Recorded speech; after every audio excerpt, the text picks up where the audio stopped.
पसंद आ रही है तो हमारे चैनल को सब्सक्राइब करना मत भूलिएगा। बेल आइकन का बटन भी ज़रूर प्रेस कीजिएगा ताकि हमारी ये सादा और आसान सी रेसिपीज़ आपको साथ साथ मिलती रहें और मिलकर रमज़ान के बहुत अच्छे से इफ्तार और सहर के मेन्यू को हम इंजॉय कर सकें। तो ये देखिए जनाब, बहुत ज़बरदस्त क्रिस्पी किस्म के चिकन पोटैटो बाइट्स हो गए रेडी। और आप इनको इमली आलू बुखारे की खट्टी मीठी चटनी के साथ या केचप के साथ सर्व कर सकते हैं।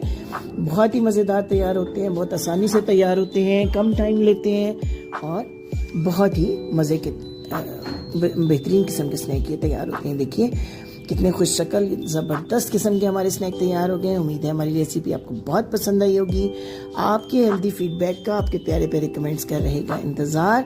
तो जनाब, फ्रेंड्स और फैमिली से शेयर करना मत भूलिएगा।